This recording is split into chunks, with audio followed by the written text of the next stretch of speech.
থাইল্যান্ডের সম্মান এবং করুণাডুর হৃদয়ের ভাষা।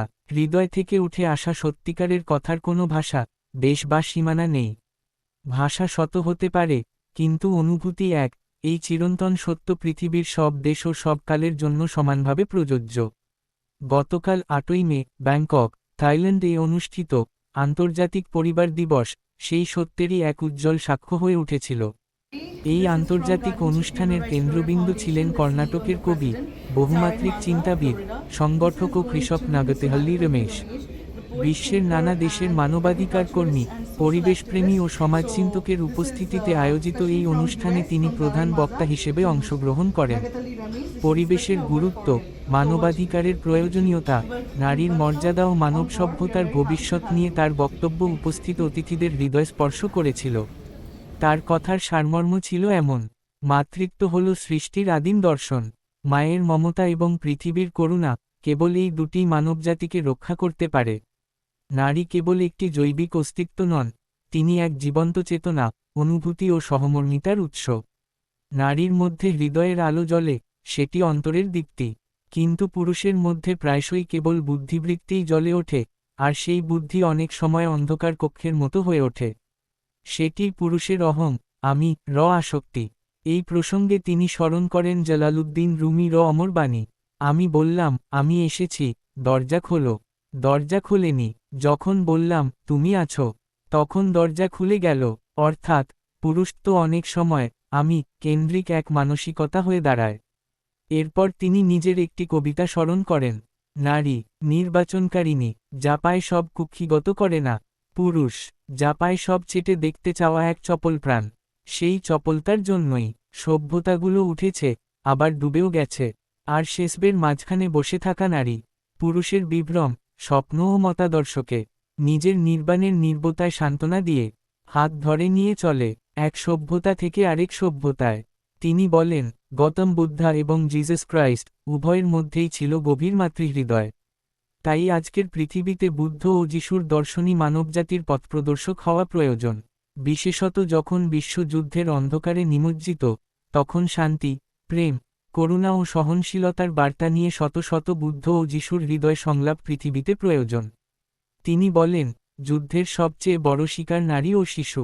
যখন মানবজাতি মাতৃত্বের চোখ হারিয়ে ফেলে, তখনই এমন ভয়াবহতা জন্ম নেয়। যুদ্ধ কেবল মানুষকেই ধ্বংস করে না, সমস্ত জীবজগৎকে ধ্বংসের দিকে ঠেলে দেয়। বৃক্ষ, নদী, পশু পাখি সবই আগুনে পুড়ে যায়। তবুও প্রকৃতি সবকিছু ক্ষমা করে বয়ে চলে। তারপর তিনি আরেকটি কবিতা পাঠ করেন: নদী বয়ে চলে, পাহাড় পর্বত চিরে, কাটা, পোকা, ভাঙা কাচের টুকরো ভাসিয়ে ও ডুবিয়ে নিয়ে। কিন্তু কে দেখেছে রক্তিম ক্ষত বিক্ষত নদীর শরীর? কে দেখেছে গভীরে সাঁতার কাটা মাছের নীরব অশ্রু? বিভিন্ন দেশের প্রতিনিধিদের উদ্দেশ্যে তিনি বলেন, আমরা সবাই মানুষ। এই আন্তর্জাতিক পরিবার দিবস কেবল একটি অনুষ্ঠান নয়, এটি পৃথিবীর সব মানুষের প্রতিনিধিত্বের এক মিলনমেলা। এখানে ভাষা বা দেশের কোনো সীমানা নেই, আমরা সবাই একই পরিবারের সদস্য। তিনি স্মরণ করিয়ে দেন ভারতের প্রাচীন দর্শন, বসুধাইবা কুটুম্বকম, সমগ্র পৃথিবী এক পরিবার। এই প্রাচীন সংস্কৃত বাণী মানবজাতিকে শেখায়, ধর্ম, ভাষা, সংস্কৃতি বা রাষ্ট্রের বিভেদ ছাড়িয়ে আমরা সবাই এক বৈশ্বিক মানব সমাজের অংশ। তিনি আরও উল্লেখ করেন আরেকটি ভারতীয় প্রার্থনা, সর্বজন সুখিনো ভাবন্তু, জগতের সকল প্রাণী সুখী হোক। পাকিস্তান, বাংলাদেশ বা অন্য যে কোনো দেশের মানুষ, সবাই একই মানব পরিবারের অংশ। বিশ্ব সভ্যতা সম্পর্কে বলতে গিয়ে তিনি বলেন, পৃথিবী যত বড় হচ্ছে, মানুষ তত ছোট হয়ে যাচ্ছে। আমরা বৃহৎকে দেখতে গিয়ে ক্ষুদ্রকে ভুলে যাচ্ছি। অথচ আজ প্রয়োজন সেই বৃহৎ হৃদয়ের, যা ক্ষুদ্রতম অস্তিত্বকেও চিনতে পারে। পিঁপড়ের চোখে হাতিকে দেখা যায়, কিন্তু হাতির চোখে কি পিঁপড়ে ধরা পড়ে? পিঁপড়ের চোখের ভেতর দৌড়ে চলে হাজার হাতি। আমাদের সেই ক্ষুদ্রতাকেই খুঁজে নিতে হবে, বলেন তিনি। শেষে থাইল্যান্ড সম্পর্কে বলতে গিয়ে তিনি জানান, বুদ্ধকে সবচেয়ে বেশি ভালোবাসে এমন এই দেশটির প্রতি তার গভীর অনুরাগ রয়েছে। প্রেম মানেই বুদ্ধ, আর বুদ্ধ মানেই মমতা, বলেন তিনি। তিনি আরও বলেন, তিনি থাইল্যান্ডকে আরেক অর্থে থাইল্যান্ড বা মায়ের দেশ বলতে চান।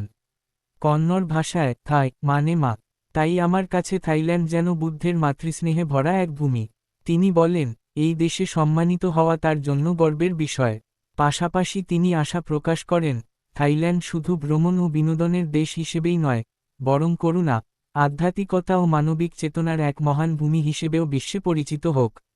আম্পাওয়ার Global Academy, Youth for Human Rights International, Ladies Ghana এবং শ্রীলঙ্কা মানবাধিকার পরিষদের সহযোগিতায় আয়োজিত এই অনুষ্ঠানে নাগতিহল্লি রমেশকে বিশেষ আন্তর্জাতিক সম্মাননায় ভূষিত করা হয়, যা শুধু কর্ণাটক নয়, সমগ্র কন্নড়ভাষী মানুষের জন্যও গর্বের।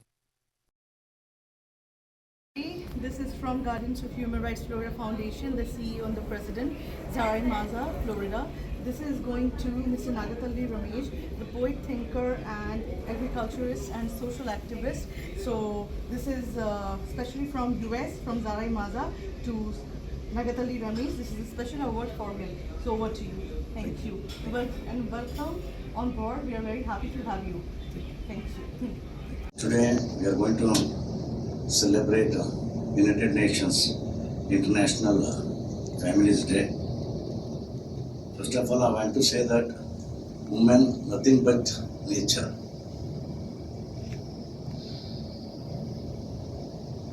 Love, care, compassion, affection, everything is there.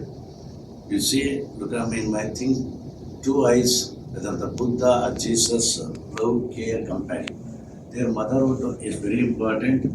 Nature means woman, so we have to give respect. Where we are going to give respect to the woman, whether the family or nation or the world is going to shine there. That's why we are in Indian tradition, Vasudhaiva Kutumbam. We are all one family, one nation, one world. We are till today we have men, we have lot of prejudice. We are going to give speech or teach or advise on more and more. Just as a man, I'm going to tell you, just stop it. Just